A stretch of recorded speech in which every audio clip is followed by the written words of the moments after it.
And the ones that wear purple are showing their penitence for Christ. Okay? Issue 2, drunk with the blood of the saints. At the time of the writing of the book of Revelation, Rome had begun to create Christian martyrs.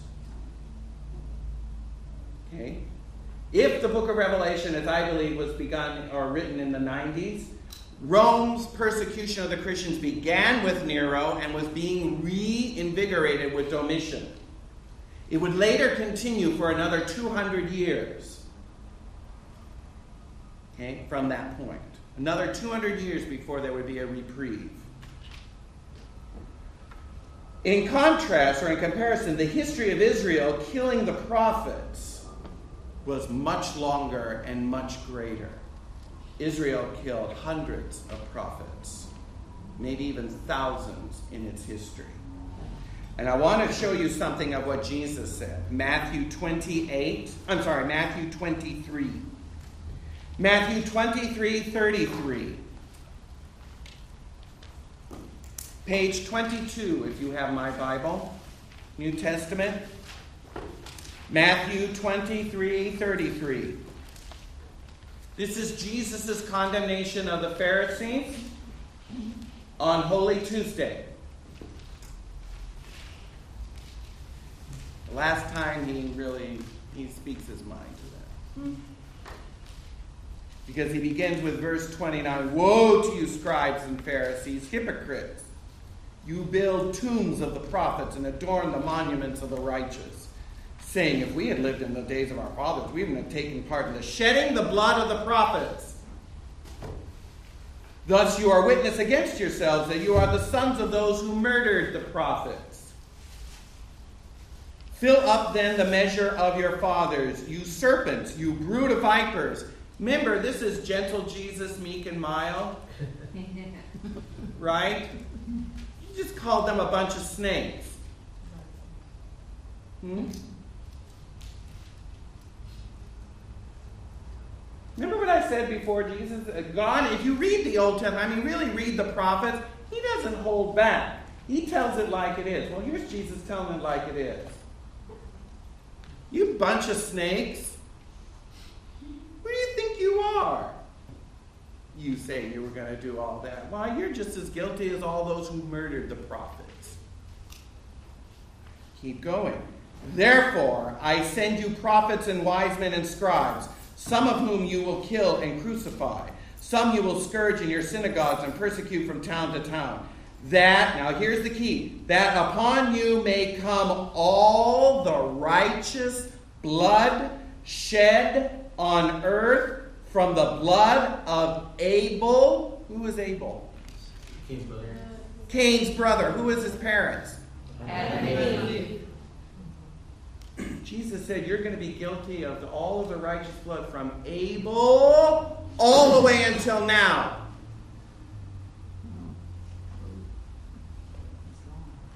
So for all the Christian martyrs that Rome has killed at the time of the writing of the book of Revelation, let's say it's a few hundred. That's a lot. How much righteous blood has been shed since the time of Abel until the time of Jesus? Hundreds of thousands, maybe millions. Do you see where I'm getting at? Jesus said you will be guilty of that blood. Innocent blood from Abel to Zechariah the son of Berechiah, whom you murdered between the sanctuary and the altar. Truly I say to you, this will come upon this generation. What does that have to do with anything? When we look at the whore being described in Revelation 17, I think an argument can be easily made that it is not Rome more than it is Jerusalem.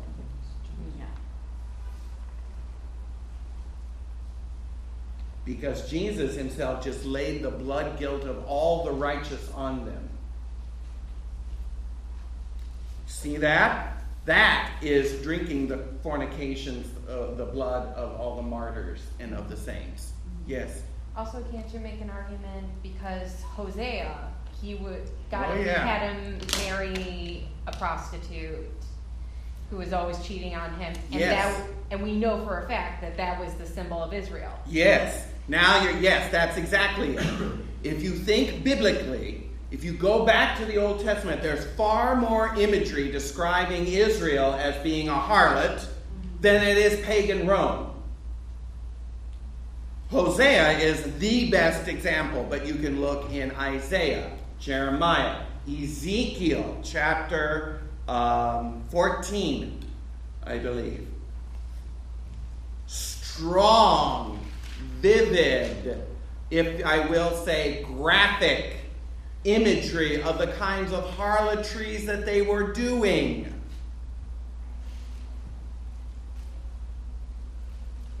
God doesn't pull punches. So what I think, if you were to ask me, what is this image? If we're talking biblically, I think it's contrasting the old Jerusalem system with the church. Okay? Now, issue 3, the 7 hills. If the whore is Jerusalem and not Rome, why 7 hills? Just Jerusalem isn't built on 7 hills. Yes, but the beast with 7 heads and horns is the city that supports the whore. I think the beast represents Rome. And the whore rides the beast. Okay? Here. I know it's tiny, but here's the symbol. See the beast and the woman riding on it? That's the whore of Babylon. The beast has the 7 heads and the 10 horns. I think it is more likely to understand that the beast is Rome, the Gentile pagan power who supports and fornicates with faithless Israel. She is in Jerusalem, or Israel is in league with the powers of Rome. Okay, so she's whoring herself out to the powers of Rome. Yes? Mm-hmm. Do you remember what was said on Good Friday? Pilate brought Jesus out, and they said, "What shall I do with? Should I crucify your king?" And what did they say? We have no king but We have what? No king, Caesar. They just whored themselves out to the pagan powers.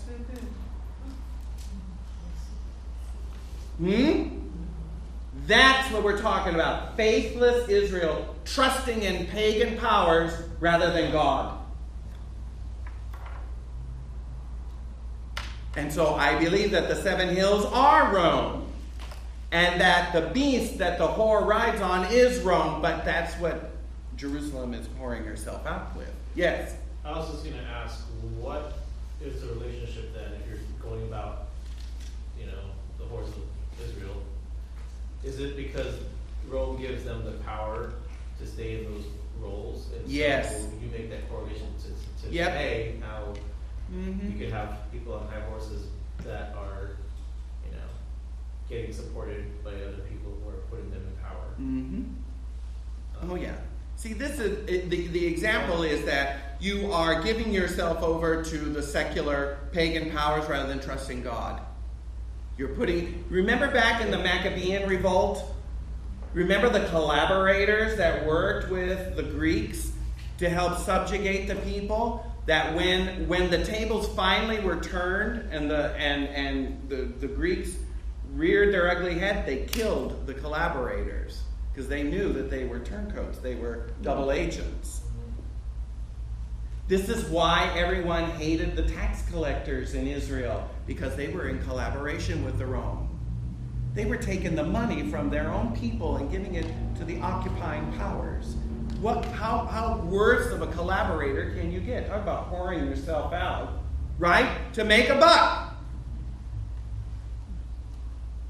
So you got to know that there was strife and, I can just imagine the bickering that was going on in Jesus' company when you had Matthew, a tax collector, and who else?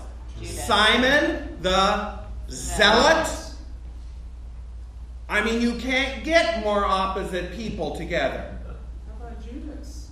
Judas is been, there's a tradition that says that he was also a member of the Zealot group, which is what motivated him to try and get Jesus to do something. That's why he sold him to the Pharisees, thinking that if there was a political affront, Jesus would push back and finally, assert himself as the rightful king. It backfired.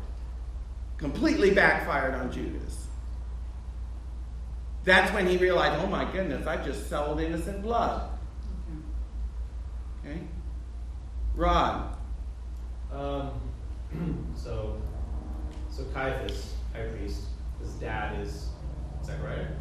Annas, the high priest. Oh, Annas. All right. Annas is put into that position by who? The other Pharisees? Yes, Or- they I believe they elected him, much like we elect our popes. So my question or point is, Or it was a dynastic thing. His father was the last high some priest and so bloodline forth. or Yeah. whatever, okay. So I guess, is it kind of like how, in some societies, if you're the religious minority, you pay some sort of tax or some sort of, in Islam it's like a jizya. You do something so you can be left alone. So Yes. is that the relationship then with Israel Yes. and Rome? Yes, and this is why Caiaphas said, it's better that one man die than the whole nation be destroyed. You remember that during Holy Week? One man, or before Holy Week, it was actually like the Sunday before the raising of Lazarus from the dead. Because when they heard that Lazarus was raised from the dead, they said, we got to kill not only Jesus, but Lazarus. Because if this continues, we're going to be out of a job.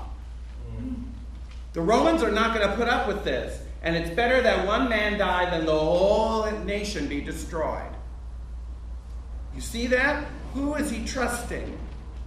The Romans. The Romans. He's trusting their political alliances. And this is what got them so agitated about Jesus.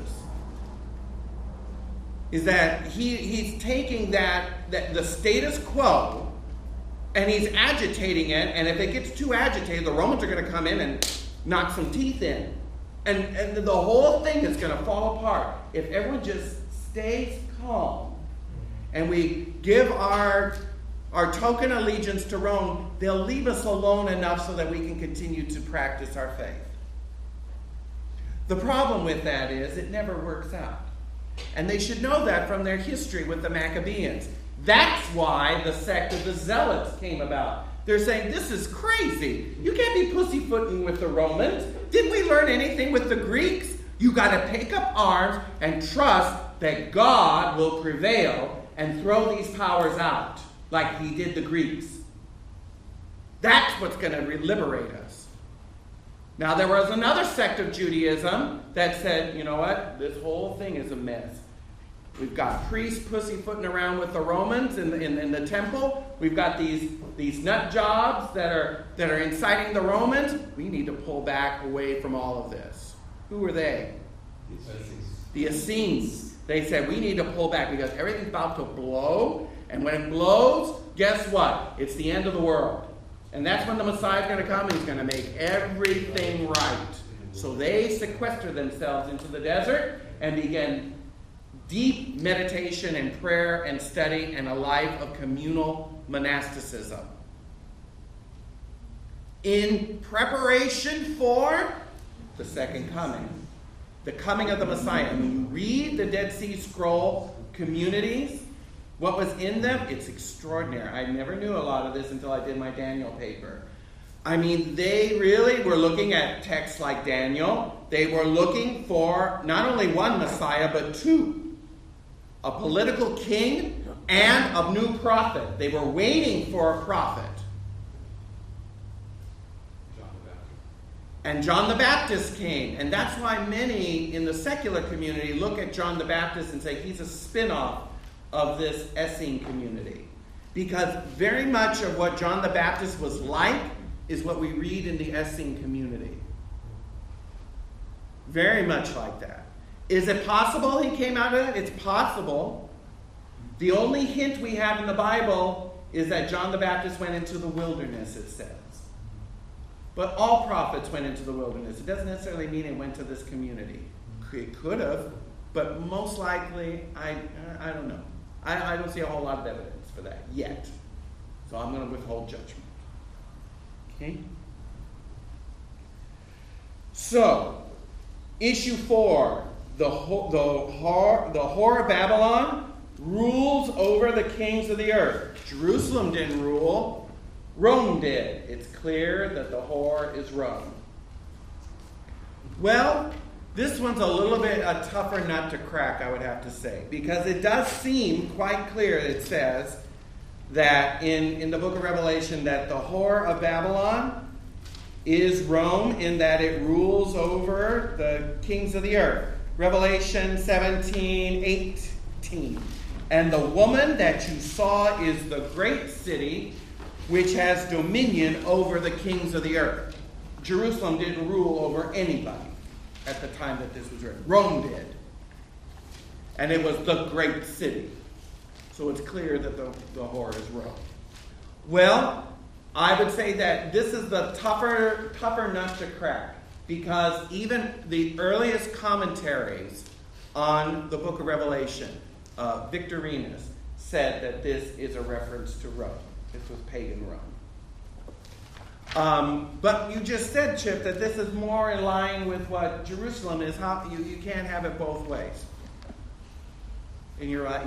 You can't have it both ways. It's one or the other. So how do you get around the fact that it wasn't the one that ruled over the kings of the earth? Here's how I would argue that. Jerusalem, spiritually speaking, should have been ruling over the kings of the earth. That was her call. Remember, we're back to Isaiah 49:6.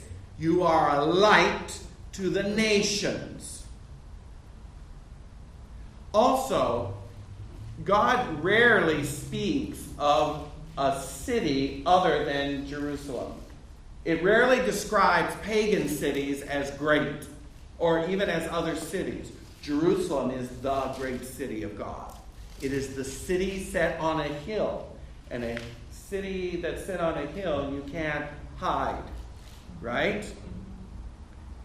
Also, Revelation 11.